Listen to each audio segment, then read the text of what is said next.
जय श्रीमन नारायण। श्री राधे ज्योतिष दरबार शास्त्री नगर ग्वालो में आप सभी का हार्दिक स्वागत है। अगर आपने हमारा YouTube चैनल सब्सक्राइब नहीं किया तो चैनल को सब्सक्राइब जरूर करें। धन्यवाद।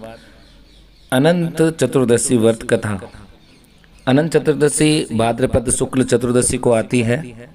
इस दिन व्रत वाले दिन सूर्योदय से पहले ब्रह्म मुहूर्त में उठना चाहिए।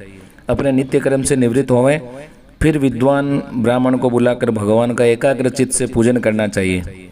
श्रद्धा पूर्वक पंचामृत से स्नान करा करके भगवान को नैवेद्य अर्पण करें तथा समस्त पूजन सामग्रियों से यथाविधि पूजन करें। बाद में भगवान का प्रसाद बंधु बांधवों सहित कथा श्रवण करने वाले को दें, फिर स्वयं प्रसाद पावें। व्रत के दिन जागरण करना अनिवार्य है। इस प्रकार नियम पूर्वक व्रत कथा पूजन करने से सर्व सुख, आरोग्यता, समृद्धि, वंश, धन धान्य वृद्धि, संतान प्राप्ति, वैभव तथा विजय की प्राप्ति होती है। अंत में सायुज्य मोक्ष प्राप्त होता है। श्री अनंत व्रत कथा। श्री सूत जी बोले, नैमिषारण्य में पूर्व समय में गंगा तट पर महाराज युधिष्ठिर ने जरासंध के वध के लिए राजसूय यज्ञ किया। राजा युधिष्ठिर ने श्री कृष्ण, भीमसेन और अर्जुन के साथ यज्ञशाला में जो अनेक प्रकार के रत्नों से सुशोभित मोती के समान कांति वाली इंद्र सभा के सदृश शोभायमान हो रही थी, उसमें यज्ञ के निमित्त सभी राजाओं को बुलाया। उसी समय गांधारी का पुत्र दुर्योधन उस यज्ञशाला में आया। दुर्योधन वहां सूखे आंगन को जल से भरा देख वस्त्रों को उठाकर धीरे धीरे चला। उसे देख द्रौपदी आदि स्त्रियां हंसी। आगे जल के स्थान को सूखा समझकर दुर्योधन चलते हुए जल में गिरा। उस समय संपूर्ण तपस्वी राजा तथा द्रौपदी आदि स्त्रियों ने दुर्योधन का उपहास किया। यह देख दुर्योधन अत्यंत क्रोधित हो और अपने मामा के साथ हस्तिनापुर को चला गया। उस समय शकुनी ने दुर्योधन को मधुर वचन से कहा, हे राजन, आप अपने क्रोध को अपने कार्य के लिए छोड़ दें, क्योंकि जुआ खेलने से आप सारे राज्य को पा सकते हैं। हे राजेंद्र, यज्ञ मंडप में चढ़ने के लिए उठिए। ऐसा ही हो कहकर दुर्योधन यज्ञ मंडप में आए। इतने में सभी राजा यज्ञ समाप्त करके अपने अपने देश को चले गए। इसके पश्चात राजा दुर्योधन ने हस्तिनापुर में आकर युधिष्ठिर, भीम, अर्जुन आदि पांडु पुत्रों को बुलाकर जुआ खेलना आरंभ किया। कपट से उनके राज्य को स्वयं हड़प लिया और निरपराधी पांडवों को जीतकर वन में भेज दिया। अब पांडव वन वन घूमने लगे। यह समाचार सुनकर भगवान श्री कृष्ण पांडवों को देखने की इच्छा करके उनके पास वन में पहुंचे। श्री सूची बोले, हे ऋषियों, वन में रहने पर दुख से दुर्बल पांडव जगदीश्वर कृष्ण को देख उन्हें प्रणाम करने लगे। युधिष्ठिर बोले, हे जगदीश्वर, परिवार सहित मैं बहुत दुखी हूँ। इस दुख के सागर से मुक्ति का उपाय बतलाइए। हे भगवान, किस देवता के पूजन से हम अपना राज्य प्राप्त कर सकते हैं, अथवा किस व्रत को करूं जिसके आपके प्रसाद से मेरा हित हो। श्री कृष्ण बोले, युधिष्ठिर, श्री अनंत भगवान का पूजन व्रत पुरुषों तथा स्त्रियों को करना चाहिए। सभी मनोरथों को पूर्ण होने के साथ सब पाप नाश हो जाते हैं। तब युधिष्ठिर बोले, हे श्री कृष्ण जी, आपके कहे हुए अनंत भगवान कौन है? क्या शेषनाग है? क्या तक्षक सर्प है? अथवा परमात्मा को अनंत कहते हैं? हे केशु, ये अनंत कौन है? कृपा करके हमें यथार्थ कहिए। श्री कृष्ण बोले, अनंत रूप मेरा ही है। सूर्यादि ग्रह और ये आत्मा जो कहे जाते हैं, और पल विपल, दिन रात, पक्ष मास, ऋतु, वर्ष, युग, ये सब काल कहे जाते हैं। जो काल कहे जाते हैं वही अनंत कहा जाता है। मैं वही कृष्ण हूँ जो पृथ्वी का भार उतारने के लिए अवतार धारण किया है और दुष्टों का नाश तथा साधुओं की रक्षा करने को वासुदेव के वंश में उत्पन्न हुआ हूँ। आदि मध्य अंत कृष्ण, हरि, विष्णु, शिव, वैकुंठ, सूर्य, चंद्र और सर्वव्यापी ईश्वर तथा सृष्टि जो नाश करने वाले विश्वरूप, महाकाल इत्यादि रूपों को मैंने अर्जुन के ज्ञान के लिए दिखलाया था। योगियों के ध्यान करने योग्य और संसार रूप अनंत, जिसमें 14 इंद्र है, 8 वसु, 12 सूर्य, 11 रुद्र और नारद आदि 7 ऋषि तथा समुद्र, विंध्याचल आदि पर्वत, गंगा आदि नदी तथा वृक्ष और नक्षत्र एवं 10 दिशा, भूमि, पाताल, भूलोक, भुवय इत्यादि लोक है। हे युधिष्ठिर, ये सब मैं ही हूँ, इसमें कोई भी संदेह नहीं है। युधिष्ठिर बोले, हे विद्वद्वर, अब आप अनंत व्रत का महात्म्य और विधि कहिए तथा अनंत व्रत का अनुष्ठान करने वाले प्राणी को क्या पुण्य प्राप्त होता है, उसका क्या फल मिलता है, सो कहिए, मैं ये जानना चाहता हूँ। पूर्व काल में अनंत व्रत किसने किया और मृत्यु लोक में किसने प्रकाशित किया, यह सब विस्तार से कहिए। तब श्री कृष्ण जी बोले, युधिष्ठिर, पहले सतयुग में एक सुमंत नाम का ब्राह्मण था। उसने वशिष्ठ गोत्र में उत्पन्न भृगु की सुंदर कन्या दीक्षा का वेदोक्त विधि से विवाह किया। थोड़े समय बीतने पर उसके गर्भ से एक उन्नत लक्षणों वाली कन्या उत्पन्न हुई। वे सुशीला शिला नाम वाली कन्या पिता के घर में बढ़ने लगी। उसी समय शिला की माता जोरों से पीड़ित हो और पवित्र नदी के जल में गिरकर मर गई। उसके पश्चात सुमंत ने ब्राह्मण की कन्या से, जिसका नाम करकसा था, विधि पूर्वक विवाह किया। दुष्ट स्वभाव वाली करकसा नित्य झगड़ा करने लगी। उसकी सौतेली शिला नाम की कन्या अपने पिता के घर में भीत पर और खंबा पर तथा दहली पर चित्रकला में, तोरण आदि में चतुर थी। नीले, पीले, सफेद, काले इत्यादि रंगीन विचित्र से सतीय, शंख, कमल बारंबार बनाया करती थी। इस प्रकार बहुत काल व्यतीत हुआ और इस प्रकार वे कौमारी अवस्था वाली शिला पिता के घर में बड़ी हुई। शिला की युवावस्था से चिन्ह युक्त शिला को देख सुमंत के मन में चिंता हुई कि ये मैं कन्या किसको दूं। इस विचार से दुखी हुआ। उसी समय वेद के जानने वाले और वेदों में जानने वालों में श्रेष्ठ और स्त्री की इच्छा करने वाला कांति युक्त मुनियों में श्रेष्ठ कौंडिन्य ऋषि वहां आए और बोले, सुमंत, तुम्हारी सुंदर कन्या शिला को मैं वर्ण करना चाहता हूँ। तब सुमंत ने शुभ दिन में श्रेष्ठ मुनि एक धर्म पुरुष कौंडिन्य नामक ऋषि से कन्या का विवाह कर दिया। श्री कृष्ण जी बोले, युधिष्ठिर, ग्रस्त सूत्र की कही हुई विधि से उनका विवाह कर दिया। श्री कृष्ण जी बोले, युधिष्ठिर, ग्रस्त सूत्र की कही विधि से विवाह किया और उस समय मांगलिक कार्य किए गए और स्त्रियों ने मंगल गान किया, ब्राह्मणों ने स्वस्ति वाचन और बंदी जनों ने तुम्हारी जय हो का घोष किया।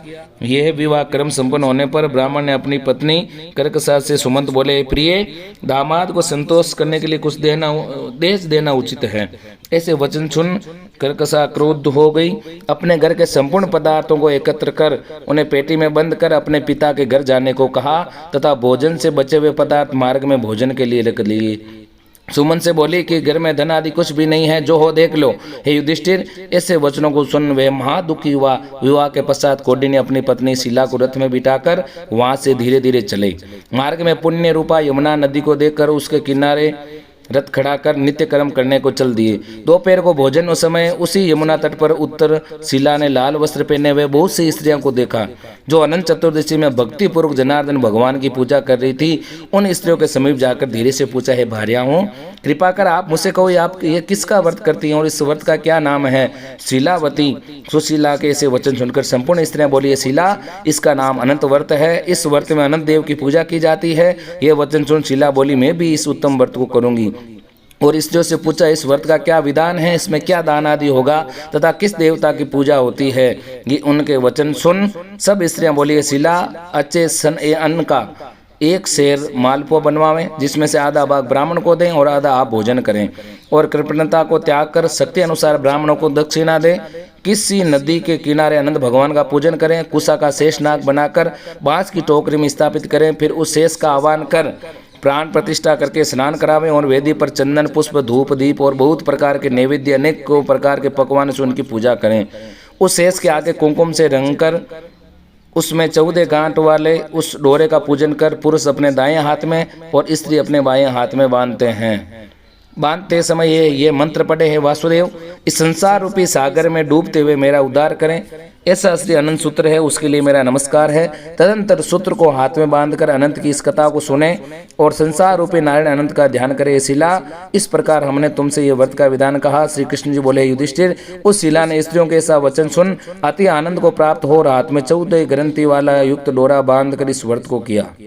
मार्ग के अर्थ जो भोजन दिया था, आधा ब्राह्मण को खिलाया और शेष आप दोनों ने भोजन कर आनंद से पति के साथ बैलगाड़ी में बैठ गई और वापस घर आ गई। उस समय से शिला को व्रत का प्रभाव मालूम हुआ। अब अनंत व्रत करने से गौ, धन और लक्ष्मी से उसका घर परिपूर्ण हो गया। अतिथि के सत्कार में शिला सदैव लगी रहती थी और माणी के स्वर्ण मोतियों के हारों से सुसज्जित हो गई। देवताओं की स्त्रियों के समान धन पुत्र आदि से युक्त हो, सावित्री के समान पतिव्रत हो, पति के साथ आनंद से रहने लगी। किसी समय उसके पति ने शिला के हाथ में अनंत का डोरा बांधा देखा और पूछा, है शिला, इस डोरे को तूने मुझे वश में करने के लिए बांधा है? सत्य कहे, किसके हाथ से तूने ये डोरा धारण किया है? शिला बोली, स्वामी, जिसके प्रसाद से मनुष्य इस लोक में धन धान्य आदि संपदाओं को पाते हैं, उसी अनंत के डोरे को मैंने धारण किया है। शिला के ऐसे वचन सुनकर उसके पति कौंडिन्य ऋषि ने लक्ष्मी के मध्य में घमंड में अनंत के डोरे को तोड़कर और डाल दिया बोले ये अनंत कौन है? उस मूड ने डोरे को जलती हुई आग में डाल दिया। तब हाय हाय करती हुई शीला दौड़ी और अनंत सूत्र को अग्नि से निकालकर दूध में डाल दिया। इन कर्मों के फल से कौंडिन्य के सब ऐश्वर्य नष्ट हो गए। जो गौ माता थी चोर चुरा कर ले गए। आग से उसका घर जल गया और पदार्थ जिस प्रकार से आया उसी प्रकार से वापस चला गया। अपने स्वजनों से कले बंधुओं से नित्य प्रति झगड़ा होने लगा। उसी अनंत के डोरे को तोड़ने से घर में दरिद्रता आ गई। भगवान बोले युधिष्ठिर, उससे कोई मनुष्य न तो बोलता था और पीड़ित शरीर से अत्यंत दुखी होकर वे बोला, हे शिले, मुझे अकस्मात शोक होने का क्या कारण है जिससे मेरा सब धन नष्ट हो गया? क्या कोई मुझसे बात हुई? न मुझसे कोई बोलता है और देह में हमेशा नित्य प्रति पीड़ा रहती है।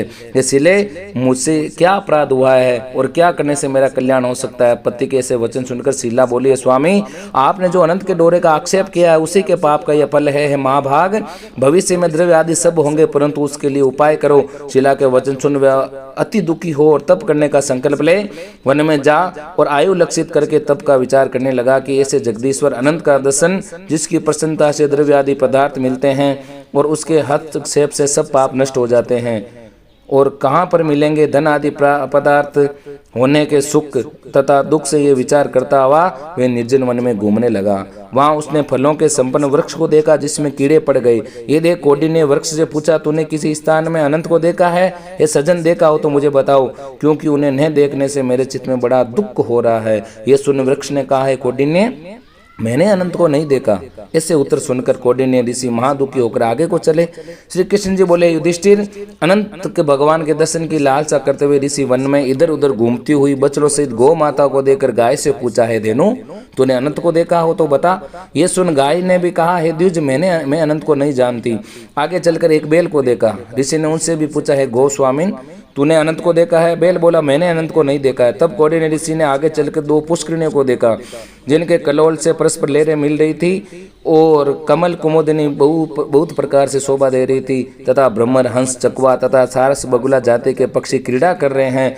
उस कौंडिन्य ने पुष्करिणियों से पूछा, तुम दोनों ने अनंत को देखा है? ये सुन पुष्करिणियों ने भी उत्तर दिया, है द्विज, हमने अनंत को नहीं देखा। आगे चल उसने गधा, हाथी को देखकर उनसे भी पूछा, तुम्हें अनंत को देखा है?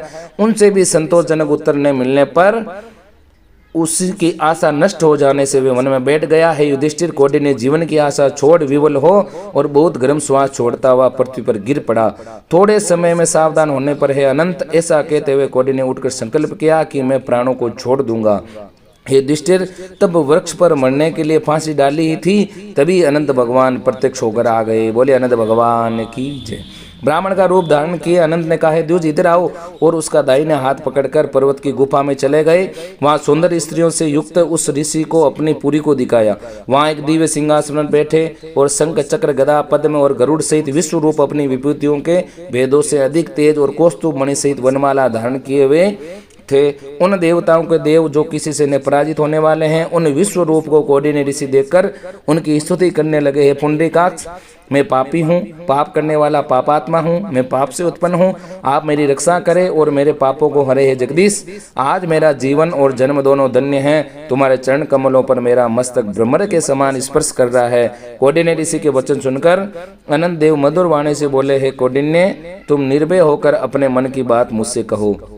तब कौंडिन्य बोले, मैंने अपने संपत्ति के घमंड में आकर अनंत के डोरा तोड़कर उसकी निंदा की, जिससे मेरी सब संपदा नष्ट हो गई। स्वजनों से नित्य झगड़ा होता है और मुझसे कोई बात भी नहीं करता। महादुखी होकर तुम्हारे दर्शनों के लिए आया हूँ। अनंत भगवान की कृपा से दयापूर्वक आपने मुझे दर्शन दिया। मैंने जो पाप किया है, कृपया उसकी शांति का उपाय मुझे बताइए। श्री कृष्ण बोले, युधिष्ठिर, भक्ति से संतुष्ट होकर अनंत देव क्या न देवें? अनंत भगवान बोले, कौंडिन्य, विलंब मत कर, अपने घर को जाओ, चतुर्दश वर्ष तक भक्ति अनंत व्रत कर, तो सब पापों से छूटकर सिद्धि को प्राप्त करेगा और तेरे पुत्र पौत्र होंगे तथा सुखों का उपभोग करेगा। अंत समय में मेरा स्मरण होगा और पीछे निस्संदेह अमर पद को प्राप्त होगा। संपूर्ण लोगों के उपचार के लिए मैं तुमको और भी वर देता हूँ।